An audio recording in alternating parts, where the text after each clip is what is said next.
Question. How do we interpret and reconcile the black experience in America? I mean, they vote so much differently than other demographics. They claim racism when other people see none. It's as if they feel like they've been dealt a bad hand while others think they've been getting a pretty good raw deal. When that's not the majority perspective, that can make the African American's perspective seem kind of exotic.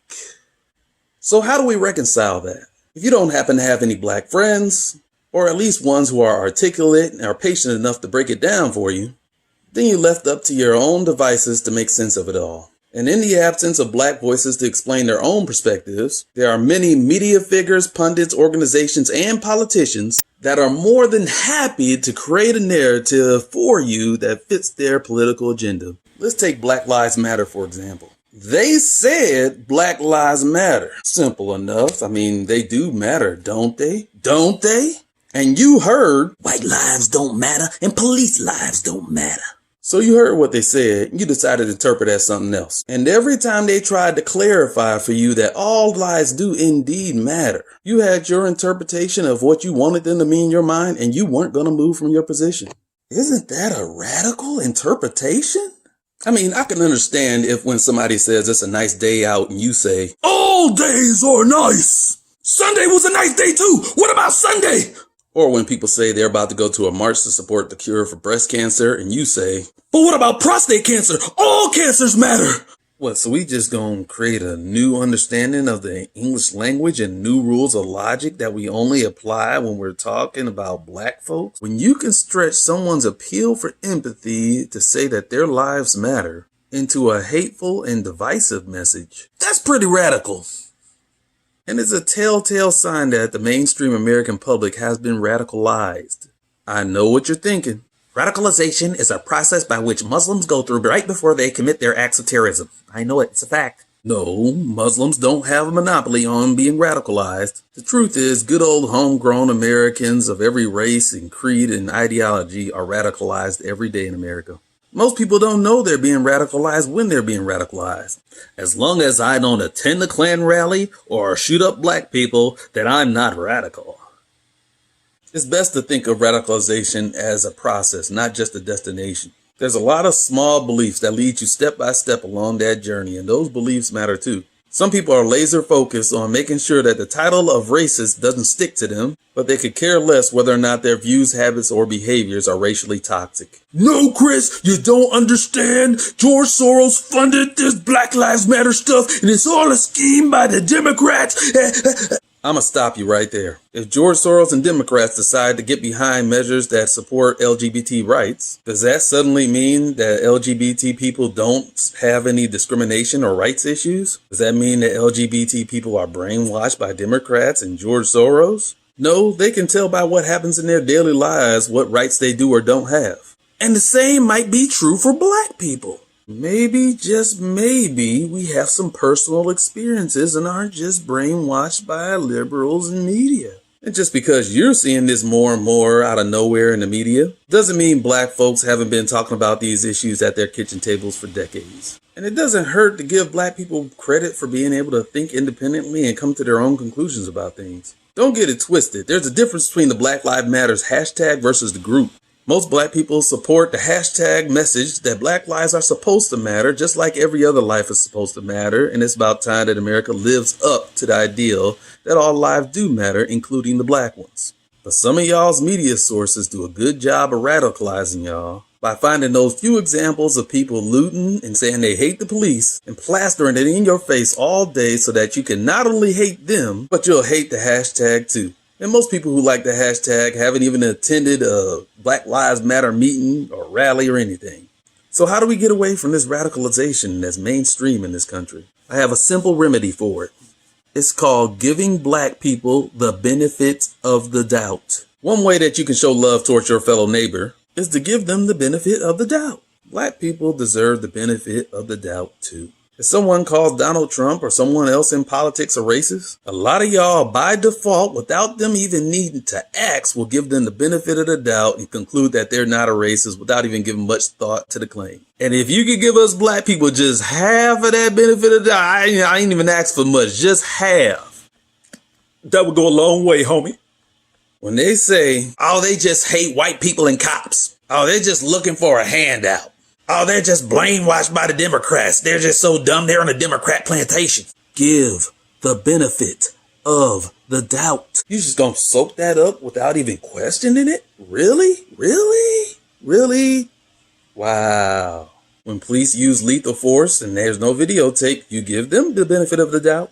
You see hundreds of videos of cops abusing their power, and you give the benefit of the doubt to the general larger population of cops and say that they're good people and these are just bad apples. That's the benefit of the doubt. So when your media and social media give you the worst examples of black people on a day-by-day basis, give the benefit of the doubt to the larger black population. Another way of saying benefit of the doubt is innocent until proven guilty. Give black people the benefit of the doubt to allow themselves to be innocent. Don't call the police on black people who haven't committed crimes just because they happen to make you nervous by their presence. You know what I'm talking about. We've all seen the videos. I've had my fair share of this too. What if Ahmaud Arbery was given the benefit of the doubt that he was just jogging down the street trying to exercise? What if he was given the benefit of the doubt that he didn't steal anything from the construction site? And what if he was given the benefit of doubt to be innocent until proven guilty of all the other crimes that those guys were concerned about happening in their neighborhood? They just simply assumed it was him. Those guys were steaming about that and placed all of their anger on the next black man that came jogging by.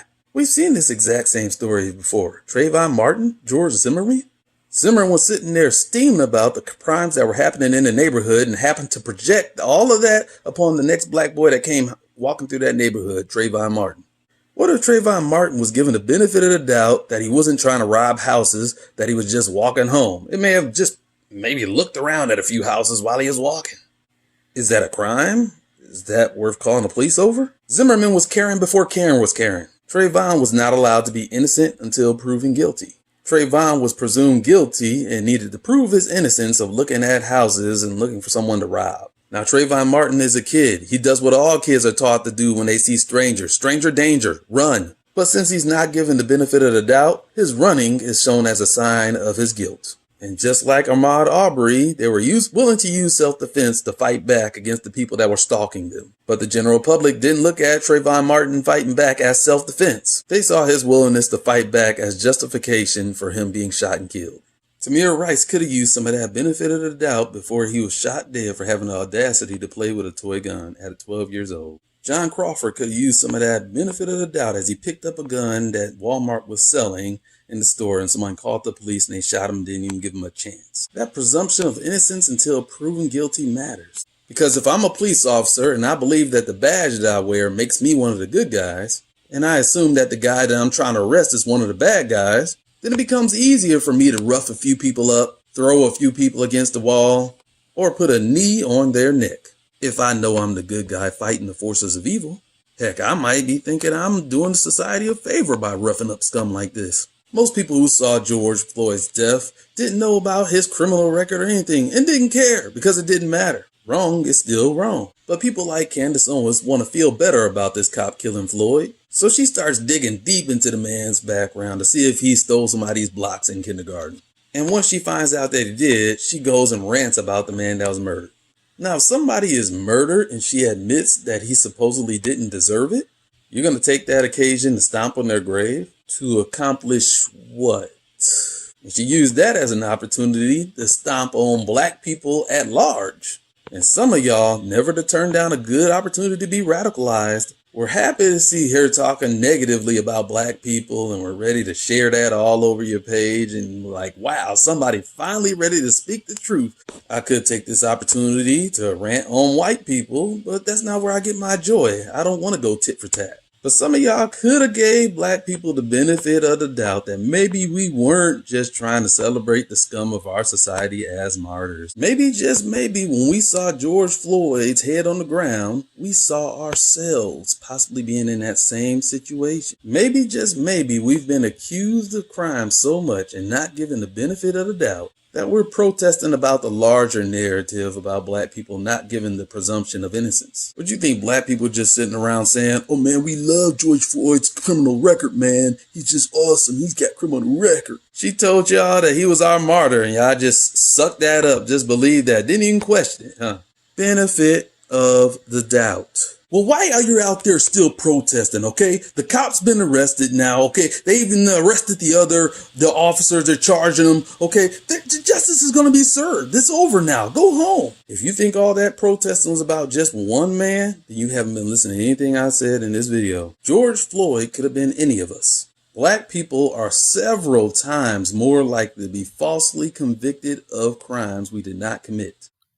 To be black person in America is to be 7 times more likely to be wrongfully convicted of murder and 3 times more likely to be wrongfully convicted of sexual assault as compared to white people. We simply don't get that benefit of the doubt. Even President Trump took out full-page ads in several papers against the Central Park Five. Those were 5 kids of color who were falsely accused of a brutal rape. In the ad, he's literally appealing for America to hate these kids in order to galvanize support for giving these kids the death penalty.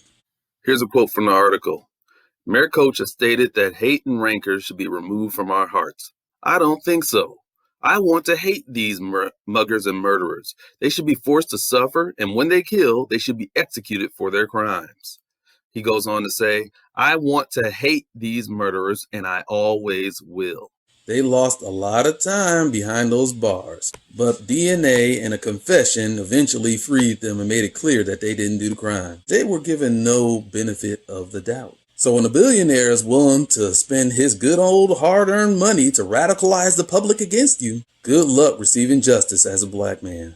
And he hasn't apologized to this day. He's even doubled down. How do you expect the black population to feel about that? How do you expect us to feel about Trump encouraging police officers to execute street justice instead of giving us the presumption of innocence till proven guilty? In July of 2017, in front of a rally full of police officers, Trump said, when you guys put somebody in the car and you're protecting their head, you know, the way you put their hand over, like, don't hit their head and you've just killed somebody, don't hit their head. I said, you can take the hand away, okay? But Trump's the best thing that ever happened to black people. Man, look at that unemployment rate, man. Yeah, you gotta love it. You gotta love it. Really?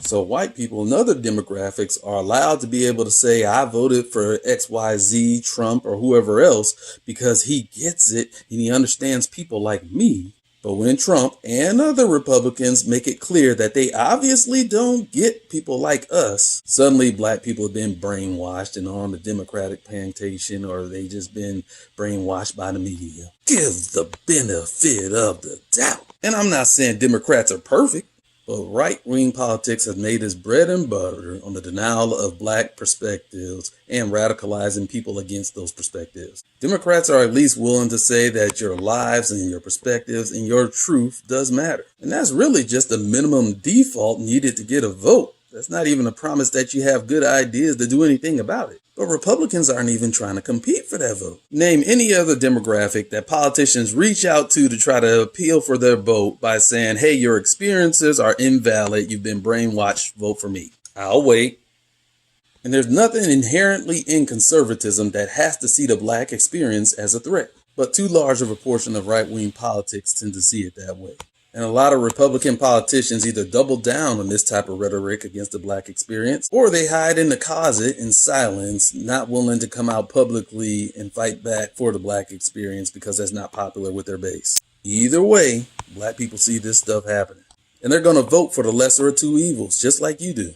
And if they value their children being given the benefit of the doubt and the presumption of innocence, then they're going to vote for the Democrats every time just for affirming their reality, even if they don't do anything about it. Because that's a step better than denying their reality. There simply is no competition in the market. And some of these Democrats take black support for granted. They talk about supporting the black perspective, but they don't prioritize it. They underestimate the risk that black people might stay home. And that's why politics is in the current state that it is for black people. So if you don't take anything else away from this video, here's the one thing you should take away from it. Resist radicalization. Give black people the benefit of the doubt. It's really that simple. Share this video if you think you know someone who needs to hear this. Hopefully I don't need to make any more of these videos because I got better things to do. But if I do, until next time, peace.